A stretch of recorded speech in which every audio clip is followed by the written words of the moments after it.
A'udzubillahi minasyaitonirrajim. Bismillahirrahmanirrahim. Assalamualaikum warahmatullahi wabarakatuh.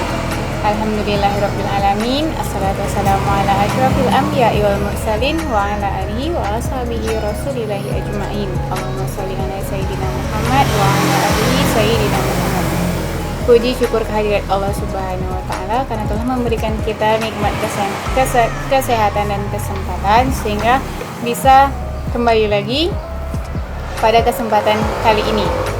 Salawat serta salam tak lupa kita hadiahkan buat baginda Rasulullah SAW dengan mengucapkan Allahumma sholli ala sayyidina Muhammad wa ala alihi sayyidina Muhammad. Baiklah, dalam kesempatan video kali ini merupakan kelanjutan dari video sebelumnya yang merupakan bahan tugas dari mata kuliah usul fikih dan kaidah fikih yang diampu oleh dosen kami Ibu Sukma Mehilda. Baiklah, dalam kesempatan hari ini saya akan sedikit memaparkan materi tentang al-urf dan penerapannya dalam hukum ekonomi Islam.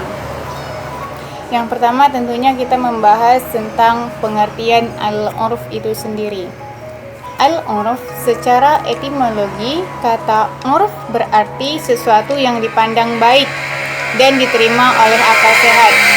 Sedangkan secara terminologi atau secara istilah, ini seperti yang dikemukakan oleh Abdul Karim Zaidan, istilah al-urf berarti sesuatu yang tidak asing lagi bagi satu masyarakat karena telah menjadi kebiasaan dan menyatu dengan kehidupan, baik berupa perbuatan maupun perkataan.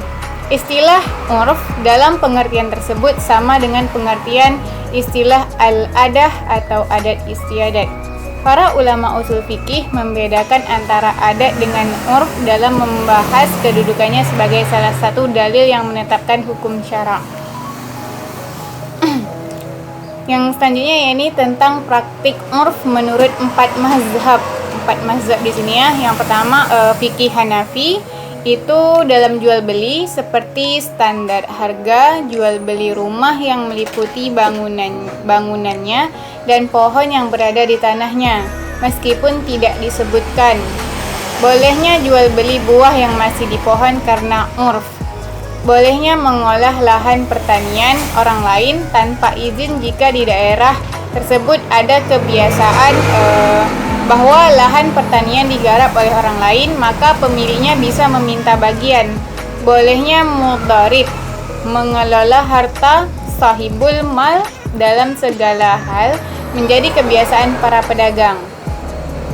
Menyewa rumah meskipun tidak dijelaskan tujuan penggunaannya. Terus yang kedua, itu ada fikih Maliki.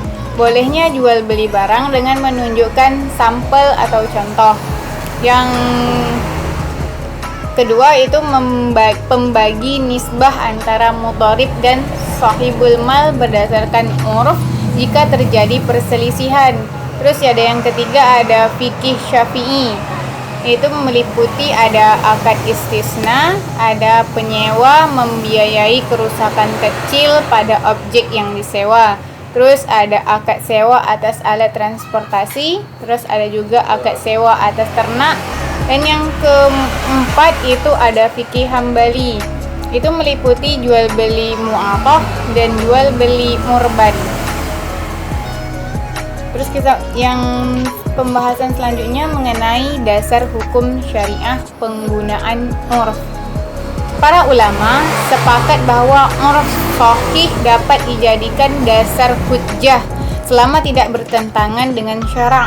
Ulama Malikiyah terkenal dengan pernyataan mereka bahwa amal ulama Madinah dapat dijadikan hujjah.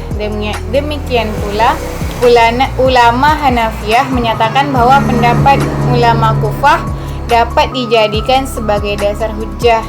Imam Syafi'i terkenal dengan qaul qadim dan qaul jadidnya.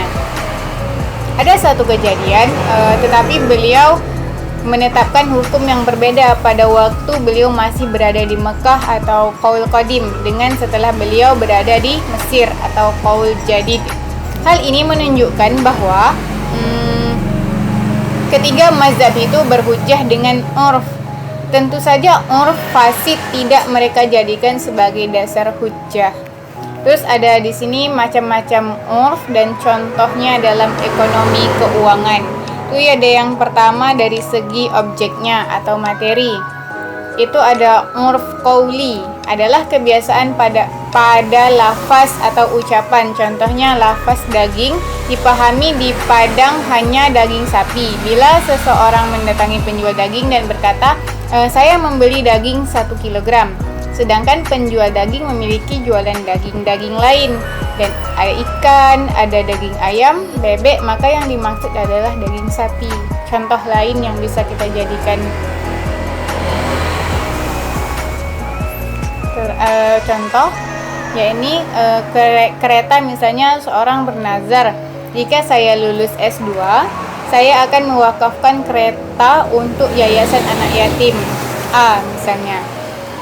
Akibat hukum nazar, seseorang tergantung adatnya atau daerahnya. Di Malaysia, hal itu diwujudkan dengan membeli mobil. Di Sumatera diwujudkan dengan membeli motor. Di Jawa diwujudkan dengan membeli kereta api. Jadi sesuai dengan daerahnya, kebiasaannya. Terus ada yang kedua, yaitu tentang kaidah fikih tentang urf qauli.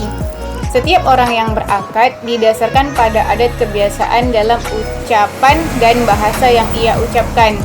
Urf fi'li adalah kebiasaan pada perbuatan. Contohnya, kebiasaan pemilik toko mengantarkan barang belian yang berat atau besar, itu contohnya seperti pembelian lemari, kursi, dan peralatan rumah tangga yang berat lainnya tanpa dibebani biaya tambahan. Kebiasaan menerapkan proteksi asuransi pada pembiayaan.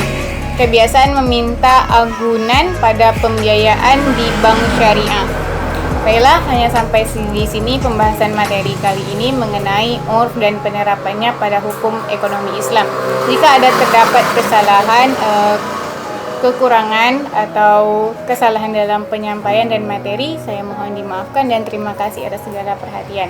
Saya akhiri, wassalamualaikum warahmatullahi wabarakatuh. This could be good for me. Lately I was feeling like I need a purpose.